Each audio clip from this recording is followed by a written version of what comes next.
नेताजी सुभाष चंद्र बोस की डेथ 1945 में एक प्लेन क्रैश में हुई, ये ऑफिशियल रिकॉर्ड्स में है। इसको लेकर लोगों की कुछ थ्योरीज रही हैं जो काफी डिबेटेबल है, लेकिन एक और चीज उनकी डेथ से जुड़ी है जिसपे बड़े बड़े अक्षरों से लिखा है कंट्रोवर्शियल, और वो है एक ट्रेजर।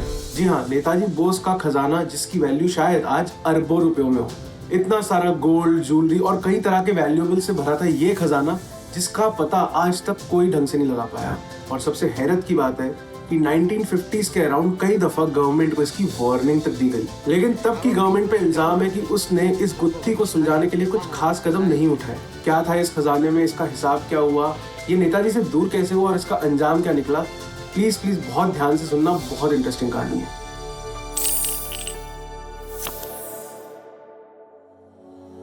तो इंडिया टुडे की एक रिपोर्ट निकली 2015 में और उसमें इस खजाने का पूरा लेखा जोखा जानने की कोशिश की है। सबसे पहले तो ये खजाना बना कैसे। 1940s में साउथ ईस्ट एशिया में रहकर नेताजी इंडिया की आजादी की लड़ाई लड़ रहे थे। कुछ बॉडीज है जिनका नाम मैं आगे जाके बार बार लेता रहूंगा, जैसे कि आजाद हिंद फौज या Indian national army, Indian Independence league और आजाद हिंद बैंक। अब लड़ाई लड़नी थी इतनी बड़ी आजादी के लिए, तो जाहिर सी बात है फंड्स की जरूरत पड़ती, और उनकी इस पुकार का जवाब दिया साउथ ईस्ट एशिया में रह रहे इंडियंस ने, जिन्होंने दिल खोल कर इस मकसद के लिए कॉन्ट्रीब्यूशन किया। कहते हैं नेताजी ने 20th सेंचुरी में किसी भी इंडियन लीडर द्वारा सबसे बड़ा वॉर चेस्ट असेंबल कर लिया था। नेताजी हेड कर रहे थे इंडियन नेशनल आर्मी या आजाद हिंद फौज, जिससे रिलेटेड था Azad Hind bank, the headquarters of which were in Rangoon, जो है आज का यांगोन इन म्यांमार, और यहाँ पे बहुत सारा सोना जमा किया हुआ था। ये पूरा किस्सा शुरू हुआ अप्रैल 1945 में, जब नेताजी रंगून से बैंकॉक के लिए निकले, शायद इस पॉसिबिलिटी को देखते हुए कि Rangoon might fall to the allies, और इंडिया टुडे के अकॉर्डिंग वो अपने साथ वहां से ले गए आजाद हिंद गवर्नमेंट का सोना।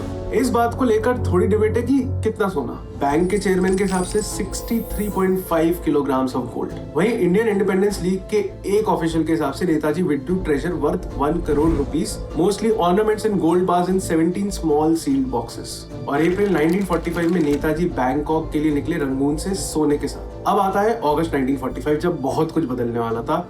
Japan was going to surrender to the allied powers. 16 अगस्त को नेताजी जो उस वक्त सिंगापुर में थे, वो वहां से बैंकॉक के लिए रवाना हो गए। द वायर के अकॉर्डिंग उन्होंने बैंकॉक एक केबल किया एक ऑफिशियल को कि आईएनए का ट्रेजर जो है वो संभाल के रखे। बैंकॉक पहुंचकर उन्होंने आईएनए और इंडियन इंडिपेंडेंस लीग के कुछ ऑफिशियल्स को बुलाया और ये अनाउंस किया कि वो बैंकॉक छोड़ रहे हैं for an adventure into the unknown. अपने साथियों के साथ वो निकल रहे थे जिससे कि वो फ्रीडम स्ट्रगल कंटिन्यू कर सके। उनके पर्सनल वैले कुंदन सिंह ने इस ट्रेजर का जिक्र किया था, जो उनके हिसाब से 4 स्टील केसेस में था। ये केसेस चेक हुए before Netaji left for Saigon in Vietnam, जो आज है हो ची मिन सिटी। 17 अगस्त को Netaji left for Saigon from Bangkok. The Wire के आर्टिकल के मुताबिक जब वो साइगोन से उस दिन आगे जाना चाहते थे, तब एक प्रॉब्लम हो गई, प्लेन की अवेलेबिलिटी। एक प्लेन आ रहा था टोक्यो से जिसमें उनको सीट ऑफर की गई। नेगोशिएशंस के बाद उनके एक साथी हबीबुर रहमान को भी सीट मिली, लेकिन खजाने वाले बॉक्सेस के वजन के चलते द वायर के मुताबिक he could take only 2 boxes with him, and according to India Today it was 2 leather attaches. तो नेताजी अपने साथ 2 केसेस ट्रेजर के लेकर साइगोन से रवाना हुए, लेकिन बाकी ट्रेजर रह गया साइगोन में ही। इंडिया टुडे ने कहा कि प्लेन निकला, रात को एक हॉल्ट भी हुआ, लेकिन अगले दिन वो प्लेन क्रैश हो गया। Unfortunately Netaji eventually passed away. ये तो है ऑफिशियल वर्जन। उनकी डेथ को लेकर कुछ मिस्ट्रीज और थ्योरीज जरूर है, और साथ ही उस ट्रेजर को लेकर। ये 2 केसेस भी उस क्रैश में डिस्ट्रॉय हो गए। क्रैश की साइट के पास तैनात जापानी आर्मी मैन जो थे, उन्होंने अराउंड 11 किलो का ट्रेजर इकट्ठा किया, and this treasure was then sent to Tokyo. अब बात आती है कि नेताजी के इस खजाने में कितना सामान था और कितना वापस मिला। तो जैसा कि हम बात कर चुके कि एक जगह तो जिक्र था कि अराउंड 63 केजीज का गोल्ड था, और एक जगह ये जिक्र है कि उन्होंने अराउंड 1 करोड़ रुपीस का उस टाइम पे ट्रेजर विड्रॉ किया। नेताजी के पर्सनल वैले कुंदन सिंह के बयान में था कि इस ट्रेजर में थे articles of jewellery commonly worn by Indian women, जैसे कि chains of ladies watches, necklaces, bangles, bracelets, earrings, pounds and guineas, gold wires. साथ ही था एक gold cigarette case which was gifted to Netaji by Adolf Hitler. और एक report है कि उसी साल उनकी बर्थडे के टाइम पे publicly he was weighed in gold, and around 2 crore रुपए की डोनेशन हुई थी, including 80 kilograms of gold. Saigon में नेताजी अपने साथ आगे 2 बैग्स ही ले जा पाए थे और बाकी उनको छोड़ना पड़ा था, जो द वायर के हिसाब से अराउंड 38 केजीज। वो उस फ्लाइट में अपने साथ कैरी कर रहे थे अराउंड 32 केजीज, और क्रैश के बाद अराउंड 11 किलो ही वापस मिल पाया ऑफिशियली। तो जो साइगोन में 38 केजीज का ट्रेजर रह गया, उसका क्या हुआ? अगर हिस्ट्री टीवी की डॉक्यूमेंट्री की माने तो और भी ज्यादा मात्रा में सामान गायब है।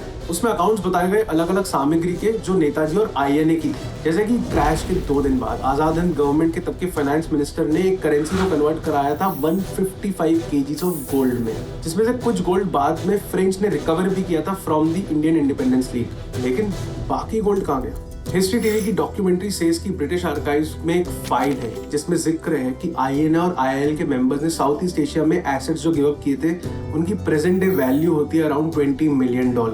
साथ ही उसमें जिक्र है कि राउटर्स की एक रिपोर्ट आई थी जिसमें यह मेंशन था कि जापानीज मिलिट्री अथॉरिटीज को आईएनए का एक ट्रेजर दिया गया था जिसकी वैल्यू आज होती अराउंड $9 बिलियन। इनफैक्ट एक जापानीज मिलिट्री ऑफिसर ने इंडियन एम्बेसी इन टोक्यो को सॉलिसिट किए आर्टिफैक्ट्स ऑफ प्रेशियस स्टोन्स जिनकी वैल्यू आज होगी मिलियंस ऑफ डॉलर्स में, और उन्होंने क्लेम किया था कि ये नेताजी के थे। अगर इन सबको जोड़े तो पता नहीं कितने मिलियंस या बिलियंस ऑफ डॉलर्स का खजाना होता आज की वैल्यू में। लेकिन अगर सिर्फ इंडिया टुडे के रिकॉर्ड्स की माने तो एटलीस्ट 63 केजीज ऑफ गोल्ड तो था ही उस ट्रेजर में। लेकिन वो कहाँ गया? द वायर के आर्टिकल ने अंदाजा लगाया डिफरेंट एस्टिमेट से कि अराउंड 70 किलो का ट्रेजर था उसको, एंड ऑफिशियली वापस मिला अराउंड 11 किलो सिर्फ। अब आते हैं कहानी में 2 किरदार, एस ए अय्यर और एम रामामूर्ति। 18 अगस्त 1945 को हुआ प्लेन क्रैश और बाद में उनके ये 2 एसोसिएट्स रिसीव करते हैं नेताजी की एशेज और प्लेन क्रैश के बाद रिकवर हुए ट्रेजर को। दिसंबर 1947 में एक इंडियन लिएजन मिशन के हेड लेटर लिखते हैं मिनिस्ट्री ऑफ एक्सटर्नल अफेयर्स को कि रामामूर्ति ने आईआईएल फंड्स का घपला किया है और नेताजी द्वारा कैरी किए गए वैल्यूएबल्स का मिस अप्रोप्रिएशन किया है। जापानीज मीडिया में खबर थी कि मूर्ति और उनके भाई 2 सेडान्स में घूमते थे जो उस वक्त के जापान में थोड़ी रेयर साइट थी, स्पेशली वॉर के बाद। तब ये बोला गया कि आईएनए के फंड्स में इंडियन गवर्नमेंट दखल नहीं दे सकती। 1951 में भी एक और डिप्लोमेट ने इस ट्रेजर का मेंशन किया and he pointed his fingers towards both Iyer and Ramamurthy about the disappearance of the treasure. Iyer ने बोला उस डिप्लोमेट को कि जो ट्रेजर बचा हुआ था वो रामामूर्ति की कस्टडी में है और उसे बाद में कलेक्ट भी किया गया। ये क्वांटिटी ओरिजिनल ट्रेजर की क्वांटिटी से काफी कम थी, लेकिन जो डिप्लोमेट थे ही मेंटेन्ड हिज डाउट्स और उन्हें लगता था कि गवर्नमेंट को ट्रेजर की क्वांटिटी दे तो गई है, भले ही छोटी सी, जिससे कि सब कुछ नॉर्मल लगे।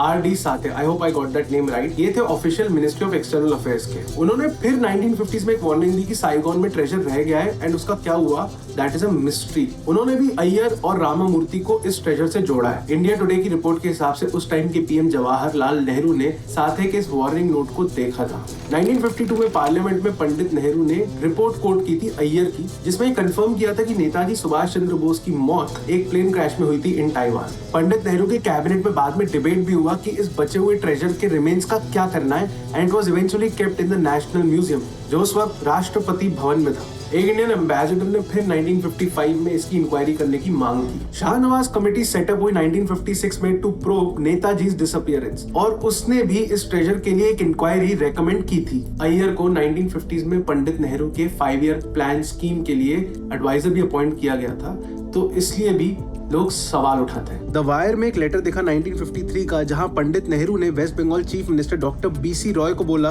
कि उन्होंने इन्वेस्टिगेशन की थी। उन्होंने एक डिटेल्ड एक्शन रिपोर्ट भी दी विच मेंशन कि क्या-क्या किया गया नेताजी और आईएनए के फंड्स और एसेट्स का जो रिकवर हुए, एंड लास्ट में बोला कि आगे कोई और इन्वेस्टिगेशन जरूरी नहीं है, ना ही पॉसिबल होगी। क्या हुआ इस ट्रेजर का ये तो कोई नहीं जानता अपार्ट फ्रॉम द वंस जो इस पूरे मामले में इन्वॉल्व थे, और कौन थे वो लोग ये भी अभी तक क्लियर नहीं हुआ। रिकॉर्ड्स ने ये जरूर साफ कर दिया कि नेताजी ने इतना बड़ा खजाना इकट्ठा किया था देश की आजादी के लिए, और अनफॉर्चुनेटली बाद में वो हेरा फेरी में कहीं गुम हो गया, और इल्जाम है कि इसकी सही से जांच पड़ताल नहीं की गई। ऐसा क्यों हुआ और उस पूरे ट्रेजर का सही हिसाब क्या है और उसके बाकी रिमेन्स कहाँ हैं, ये शायद हम कभी नहीं जान पाएंगे। हे हाय, अगर आपको ये वीडियो पसंद आए तो प्लीज इसे लाइक करना, अपने दोस्तों के साथ शेयर करना, और ऐसे ही और कंटेंट के लिए नटशेल को फॉलो और सब्सक्राइब करना। कमेंट्स में बताना आपको क्या लगता है कि नेताजी के ट्रेजर के साथ क्या हुआ, और ये भी बताना कि ऐसी कौन सी और थ्योरीज और मिस्ट्रीज है जो आप चाहते हैं कि हम कवर करें।